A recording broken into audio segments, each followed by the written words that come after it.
سبيل الدموع سبيل مريح. کیا ہے صبر؟ صبر صبر صبر ہر کوئی کہتا ہے، لیکن صبر کیا ہے؟ صبر میں دو باتیں بس یاد رکھنی ہے کہ کسی قسم کی شکایت نہیں کرنی. اس کا یہ مطلب نہیں کہ کمپلینٹ کہیں رجسٹر نہیں کرنی کہ کوئی چیز خراب ہے اسے ٹھیک کروانے کے لیے. اس کا مطلب یہ ہے کہ اگر کہیں سے تکلیف پہنچی ہے تو اس کے ساتھ گلے شکوے نہیں شروع کر دینے، تانے مینے نہیں شروع کر دینے. تم نے ایسا کیا تھا، تمہاری وجہ سے ایسا ہوا، تم ایسے ہو، تم ویسے ہو. نہیں، بس ہونا تو ہو گیا. شکایت سے رک جانا ہے، گھبرانے یا پینک ہونے سے رکنا ہے. گھبراہٹ کا مظاہرہ نہیں کرنا. کوئی خوف کی بات سنی آپ نے، اب صبر کیا ہے؟ کوئی نہیں، اللہ تعالیٰ مددگار ہے. اللہ کو تھام لیں، فوراً ذکر کریں، دعا کریں. کسی بھی غم یا پریشانی کے موقع پر جزا فضا نہیں کرنا، چیخنا چلانا نہیں. کسی بھی بے چینی کے وقت اپنی حرکات و سکنات پر نظر رکھنا ہے، کیونکہ بعض اوقات ہم کسی چیز پہ بے چین ہو سکتا ہے آپ میں سے کوئی جیسے یہاں بے چین ہو رہا ہو کہ کب ختم ہوگا، کافی دیر ہو گئی ہے، نیند کا ٹائم ہے. لیکن آپ میں سے ماشاءاللہ سبھی لوگ اتنا کمپوزڈ بیٹھے ہوئے ہیں کہ جیسے ان کی کوئی تھکاوٹ نہیں ہے. یہی صبر ہوتا ہے کہ کہیں گھنٹہ بھر بیٹھنا پڑ گیا تو وہاں خوشی سے بیٹھ گئے، آرام سکون سے بیٹھ گئے، توجہ سے بیٹھ گئے. یہ سب صبر کے ساتھ ہی ہے.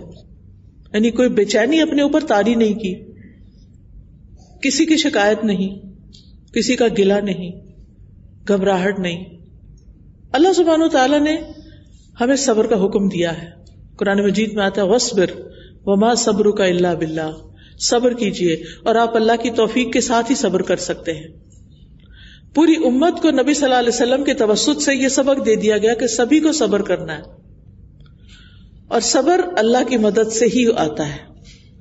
اگر ہمارے اندر بے صبری ہے نا، بے چینی ہے، تو پھر اللہ سے مدد مانگے کہ ربنا افرغ علینا صبرا وتوفنا مسلمین.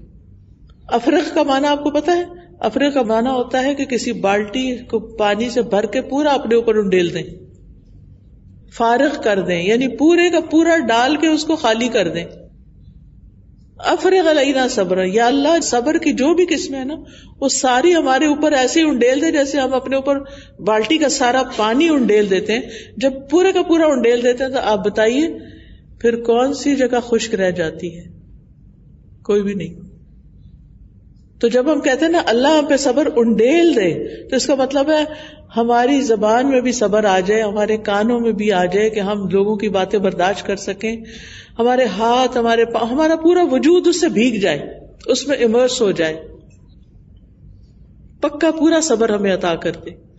نہ ہمارے چہرے سے ناگواری کے آثار ہوں، نہ ہماری زبان پر کسی کے ساتھ تو تکار ہو اور بدتمیزی اور بد اخلاقی ہو، نہ ہم جیسے قرآن میں منع کیا گیا کہ اپنا چہرہ لوگوں سے موڑ کے بات نہیں کرو، ہم لوگوں کی بات توجہ سے سننے والے ہوں، ہم لوگوں کے ساتھ اخلاص کے ساتھ معاملہ کرنے، صرف لوجہ اللہ، کسی فائدے کے لیے نہیں. کیونکہ جو دوستیاں جو محبتیں فائدے کے لیے ہوتی ہیں، جب وہ فائدہ پورا ہو جاتا ہے تو لوگ دوستی بھی چھوڑ دیتے ہیں، تعلق بھی ختم کر دیتے ہیں. لیکن جو دوستی اللہ کی خاطر ہوتی ہے وہ تو مر کے بھی ختم نہیں ہوتی. مجھے یاد ہے کہ جن لوگوں کو بھی میں نے زندگی میں اللہ کی خاطر چاہا، آج اگر وہ دنیا میں نہیں تو میں ان کے لیے کئی دفعہ رو کے دعا کرتی. بعض اوقات صرف انسان اپنے یعنی بلڈ ریلیشن کے ساتھ ایسا تعلق رکھتا ہے، لیکن اللہ کی خاطر جو تعلق ہوتا ہے نا اس کا اجر تو اللہ سے لینا ہوتا ہے نا، وہ کسی مطلب کی دوستی نہیں ہوتی، وہ اللہ کی محبت میں ہوتی ہے کہ انسان ایسے لائک مائنڈڈ لوگوں سے دوستی کرے جو اس کو اللہ کے رستے پہ چلا سکے. تو بہرحال صبر جو ہے اللہ تعالیٰ کی طرف سے بھی ہوتا ہے، اور صبر اللہ سے مانگنا چاہیے. ہر انسان اللہ تعالیٰ کا محتاج ہے، اور اللہ ہی کی دی ہوئی طاقت سے وہ طاقتور ہو سکتا ہے. پھر یہ کہ صبر کو نصف ایمان بھی کہا گیا ہے. الایمان و نصفان، نصف صبر و نصف شکر. ایمان کے دو حصے ہیں، صبر آدھا ایمان ہے اور باقی آدھا ایمان اللہ کا شکر ہے. صبر تکلیف پر اور شکر نعمت کے ملنے پر. کہتے ہیں کہ یہ مومن کے دو پر ہیں جن سے وہ اڑتا ہے اور بلند درجے حاصل کرتا ہے. کبھی صبر کر رہا ہوتا ہے، کبھی شکر کر رہا ہوتا ہے، کبھی کوئی چیز جا رہی ہوتی ہے، کبھی کوئی چیز مل رہی ہوتی ہے. زندگی میں ایسے ہی ہوتا ہے، کچھ آ رہا ہے کچھ جا رہا ہے، کوئی آ رہا ہے کوئی جا رہا ہے. تو انسان جب صبر کرتا ہے تو پھر لوگوں سے گلے شکوے نہیں کرتا. صبر جنت میں لے جانے والی صفت ہے، اور نہ صرف جنت میں لے جانے والی بلکہ جنت کے اعلی مقامات پانے والی صفت ہے. صبر اللہ کی اطاعت پہ ہونا چاہیے، صبر گناہوں سے بچنے کے لیے ہونا چاہیے، صبر اللہ تعالیٰ کی تقدیر پر ہونا چاہیے، صبر لوگوں کی اذیتوں پر ہونا چاہیے. اللہ کی مرضی کے مطابق زندگی انسان گزار ہی نہیں سکتا جب تک کہ وہ صبر نہ کرے. ہمیں حکم دیا گیا فَاعْبُدْهُ وَاسْتَبِرْ لِعِبَادَتِهِ، آپ اسی کی عبادت کریں اور اسی کی عبادت پر جمے رہیں. اور پھر عبادت پہ جمنا ایک مشکل کام ہوتا ہے. اکثر لوگ کمپلینٹ کرتے ہیں کہ ہم سے استقامت نہیں ہوتی. ہم ایک کام شروع کرتے ہیں، ہم نے حفظ کرنا شروع کیا بیچ میں چھوڑ دیا، ترجمہ پڑھنا شروع کیا بیچ میں چھوڑ دیا، اور کوئی نیکی کے کام شروع کیے بیچ میں چھوڑ دیے. جبکہ حدیث میں آتا ہے کہ احب الاعمال الی اللہ ادومها وان قل، اللہ کے نزدیک سب سے زیادہ پسندیدہ اعمال وہ ہیں جو ہمیشہ کیے جائیں چاہے تھوڑے ہی کیوں نہ ہو. نماز ہو تو پابندی کے ساتھ، روزے ہے تو پابندی کے ساتھ، ذکر ہے تو پابندی کے ساتھ، تلاوت ہے تو پابندی کے ساتھ، کسی غریب کی مدد ہے تو پابندی کے ساتھ. یہ نہیں کہ ون ٹائم کچھ کھلا دیا اور اس کے بعد بھول کے چلے گئے. اسی طرح اپنے اندر اچھی ہیبٹس لے کر آنا، بری ہیبٹس کو نکالنا، یہ بھی صبر کا تقاضا کرتا ہے. قرآن و سنت کی تعلیمات پر عمل ہو نہیں سکتا جب تک کہ ہم صبر نہ کریں. رمضان میں روزہ رکھنا بھی ایک صبر کا امتحان ہوتا ہے. پھر اسی طرح اپنے آپ کو تو ہم نماز پڑھوا لیتے ہیں، لیکن گھر والوں کو ساتھ لے کے چلنا بڑا صبر کا تقاضا کرتا ہے. صبح سویرے کیا ہوتا ہے جب بچے نماز کے لیے نہیں اٹھتے؟ ہم سب کا ایکسپیرینس ہے، ہر گھر کو پتا ہے. اور پھر ہمیں صرف خود نہیں نماز پڑھنی، اپنے بچوں کو بھی پڑھانی اور بچپن سے عادت ڈالنی ہے. یعنی ہر نماز کے وقت ہمیں یاد دہانی کرانی چاہیے، چاہے وہ بڑے ہو چکے ہوں. کچھ لوگ کہتے ہیں کہ اب تو بڑے ہو گئے، اب تو ہماری ڈیوٹی ختم. نا ٹھیک ہے، آفیشیلی شاید ختم ہو گئی ہو، لیکن ایک ماں کی ڈیوٹی کبھی بھی ختم نہیں ہوتی. اور ماں کی یہ ڈیوٹی کہ وہ میرا بچہ اللہ کا بندہ بن جائے، یہ سب سے اہم ترین ڈیوٹی ہے، کیونکہ وہ آپ کی گود میں ہی پلا ہے، آپ کی کوکھ سے نکلا، آپ کی گود میں پلا ہے، آپ اسے جیسا چاہے بنا سکتے ہیں. لہذا اس پر توجہ. پھر اللہ کی نافرمانی پر صبر، کہ جو چیزیں غلط ہیں ان کو نہیں کرنا. یعنی مثال کے طور پر آپ دیکھیں کہ نافرمانی اور حرام کے کاموں سے خود کو روک لینا.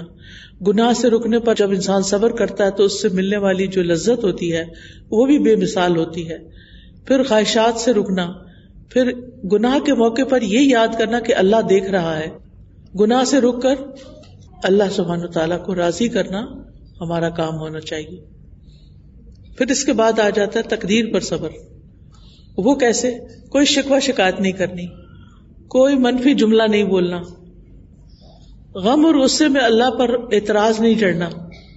لوگوں کے سارے منفی رویے جو ہیں ان پر صبر کرنا ہے، جن کے پاس وہ علم نہیں جو اللہ نے آپ کو دیا.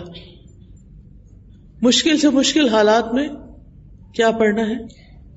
انا للہ و انا الیہ راجعون. اور ان الفاظ کو لذت کے ساتھ پڑھنا چاہیے. پھر زندگی میں پیش آنے والی جو مشکلات ہیں، آزمائشیں ہیں، ان پر بھی صبر کرنا. انا للہ و انا الیہ راجعون پڑھنا، اور اس وقت صرف اللہ سے مدد مانگنا. اور پھر صبر اتنا کہ ہم صبر سے بھیگ جائیں. یہ نہیں کہ زبان سے کچھ نہیں کہہ سکتے تو کسی اور طریقے سے لوگوں پر ناراض ہونا شروع کر دے، کوئی اور ایسا رویہ اختیار کرے. بعض لوگ بولتے نہیں، دیکھتے ہیں لیکن ایسے گھور گھور کے دیکھتے رہتے ہیں، تو اس سے بھی پتہ چل جاتا ہے کہ یہ شخص ہم سے خوش نہیں. پھر آنکھوں کا صبر، حرام چیزیں نہیں دیکھنی. بعض لوگ بڑھاپے میں جو عبادت کی عمر ہوتی ہے، بچے ان کو ٹی وی کے آگے بٹھا دیتے ہیں، وہ سارا دن ٹی وی دیکھ دیکھ کے اپنا دل بہلاتے رہتے ہیں، جبکہ یہ ان کے عبادت کے اور ذکر اذکار کے دن ہیں. لیکن اگر انسان جوانی سے عبادت شروع کر دیتا ہے تو بڑھاپے میں ان کے لیے عبادت کو پکڑ کے رکھنا آسان ہوتا ہے. پھر کانوں کا صبر، کوئی ایسی چیز نہ سنے جو حرام ہو. پھر رسولوں کی طرح کام کرنے کا صبر. وَاصْبِرْ كَمَا صَبَرَ أُولُو الْعَزْمِ. پھر صبر میں مثال بنے. نوح علیہ السلام نے جیسے کیا تھا، جنہوں نے 950 سال تک دعوت و تبلیغ کا کام کیا اور پیچھے نہیں ہٹے. آج جب ہم کسی اپنے گھر والے کو بھی کچھ بتانے لگتے ہیں تو وہ بات نہیں مانتا تو ہم کوئٹ کر دیتے ہیں, تم جانو تمہارا کام جانے. اور وہ بھی تو آگے سے ہی کہتے ہیں نا کہ ہماری نمازیں ہم پڑھ لیں گے, تم اپنی فکر کرو. تو انسان ڈسکریج بھی ہو جاتا ہے.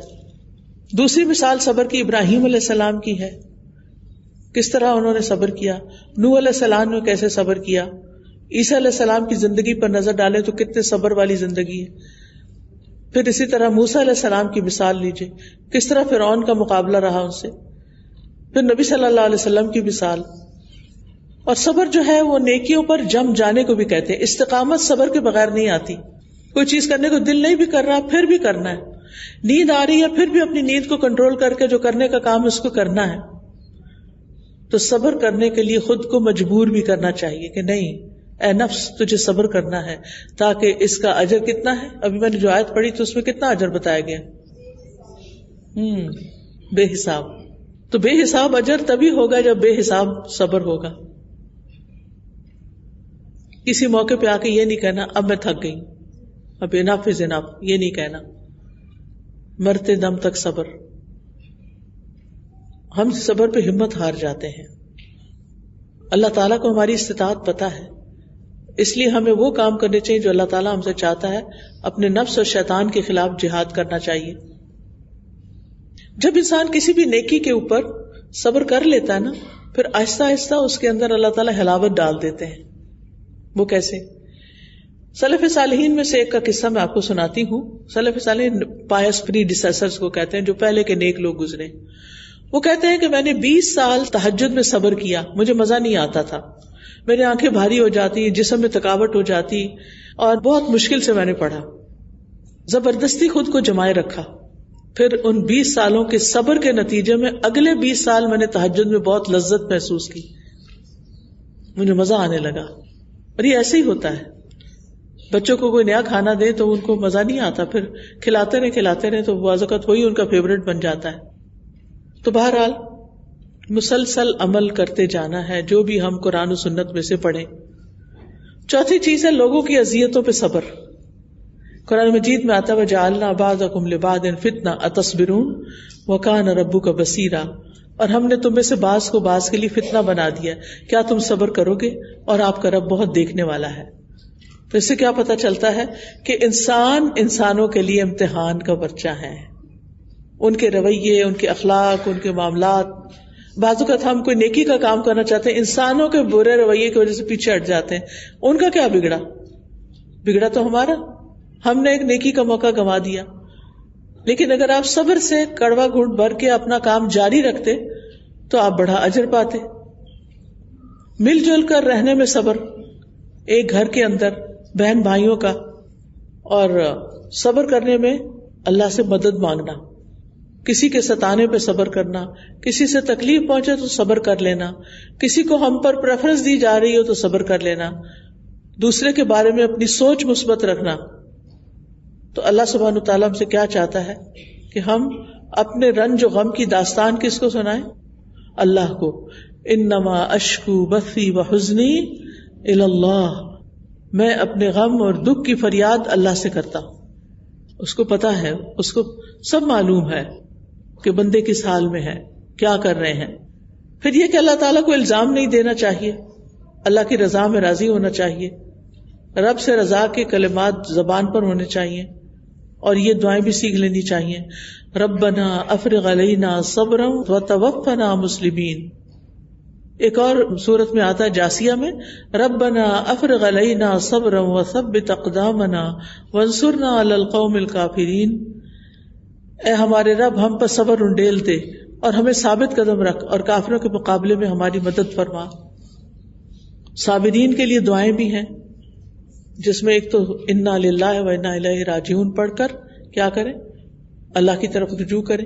جب نبی صلی اللہ علیہ وسلم کو کوئی تکلیف آتی تو آپ یہ دعا پڑھتے اور فرماتے اے اللہ مجھے میری مصیبت میں اجر دے اور میرے لیے اس کا نعم البدل عطا فرما. تو اللہ اس کو اس سے بہتر عطا فرماتے ہیں. جب ابو سلمہ فوت ہوئے تو میں نے کہا ابو سلمہ سے افضل کون سا مسلمان ہوگا؟ پہلا گھرانہ تھا جس نے رسول اللہ صلی اللہ علیہ وسلم کی طرف مدینہ ہجرت فرمائی. پھر میں نے یہ الفاظ کہے تو اللہ نے مجھے ابو سلمہ کے بدلے رسول اللہ صلی اللہ علیہ وسلم عطا فرما دیے.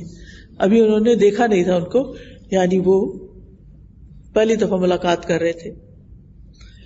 پھر صبر کا ایک تقاضا یہ بھی کہ اللہ سے فریادیں کریں، اللہ سے مختلف طریقے سے دعائیں مانگیں، اللہ کی رحمت کو پکاریں.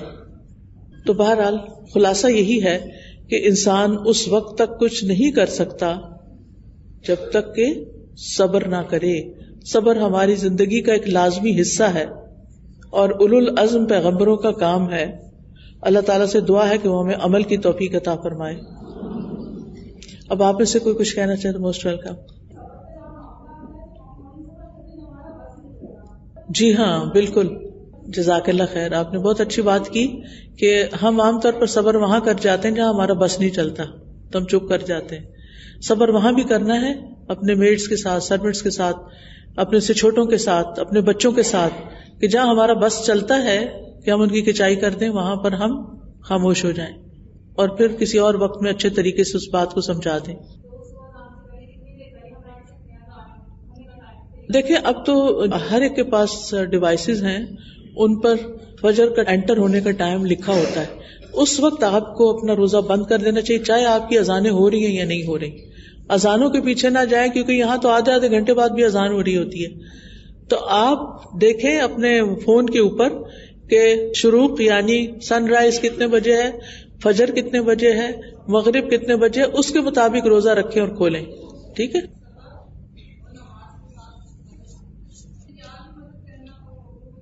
یہ اس وجہ سے چیزیں ہیں کہ قرآن مجید کو ہم غور سے نہیں پڑھتے. قرآن مجید میں آتا ہے وَإِذَا سَأَلَكَ عِبَادِي أَنِّي فَإِنِّي قَرِيبٌ. جب میرے بندے آپ سے میرے بارے میں پوچھیں، نبی صلی اللہ علیہ وسلم کو فرمایا جا رہا ہے انہیں بتا دیں میں قریب ہوں. جب اللہ آپ کی شرح سے بھی زیادہ آپ کے قریب ہے تو کیا آپ کو کہیں اور جانے کی ضرورت ہے؟ اللہ سبحانہ وتعالیٰ نہ سوتے ہیں اور نہ ہی وہ تھکتے ہیں، وہ ہر وقت مخلوق کی نگرانی کرتے ہیں. آپ اگر کسی کے مزار پر بھی جاتے ہیں تو اگر کوئی سو رہا ہے، فوت ہونے والا سونے والے کی طرح ہی ہوتا ہے، وہ اگر کوئی بات سنتا ہی نہیں تو کیا فائدہ ہوا. اللہ تعالیٰ الگ ناراض کہ میں جواب دیتا ہوں جو بھی مجھے پکارتا ہے اور مجھے نہیں پکار رہے، اوروں کو پکار رہے. تو ہمیں ان چیزوں کا خیال رکھنا چاہیے کہ قرآن و سنت کی رہنمائی میں ہی ہم اپنے کام کریں. جی اور کوئی؟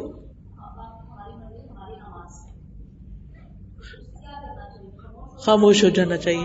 اگر کوئی شخص یہ کہہ دے کہ میں پڑھ لوں گا، جو میرا معاملہ ہے نا، تم جاؤ یہاں سے، چلے جانا چاہیے. لڑائی جھگڑا نہیں ڈالنا چاہیے. آپ نے اپنا فرض پورا کر دیا.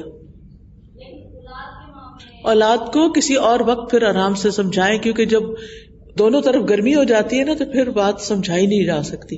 اس وقت غصے میں آپ بولتے ہیں تو پھر بچے لیتے نہیں ہیں اس کو. جی اور کوئی؟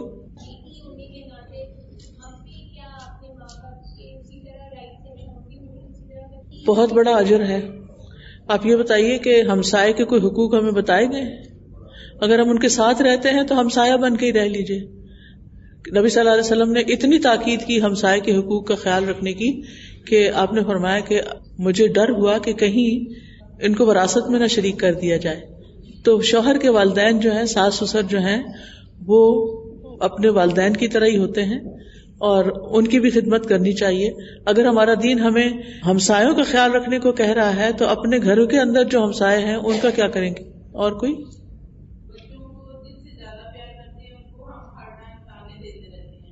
جی ہاں، وہ خود غرضی ہوتی ہے نا. ہم چاہتے ہیں، ہم اس سے محبت کرتے ہیں تو اب ریوارڈ ہمیں ملنا چاہیے. وہ آپ کو کس نے کہا محبت کریں؟ نہ کریں. کسی نے ڈیمانڈ تو نہیں کی نا. میڈم میرا یہ سوال ہے. جی قرآن مانے میں قرآن مانے ہوئی ہمارے پیچھے رہ گئی، وہ دوبارہ پڑھنی ہے ایک ایک کرتی ہے. جی ایسا ہے کہ جو آپ رات دیر سے سوئی اور صبح فجر آپ کی رہ گئی، تو جب آپ کی آنکھ کھلے، اگر سورج اندر باہر ہو تو نماز شروع نہ کریں. جب سورج نکل چکے 15-20 منٹ کے بعد آپ سنت اور فرض دونوں قضا پڑھ لیں. اسی طرح اگر کسی کی ظہر کی رہ گئی تو عصر سے پہلے ظہر ادا کر کے فرض صرف پڑھنے ہوں گے، اس میں سنت نفل نہیں پڑھنا ہوگا.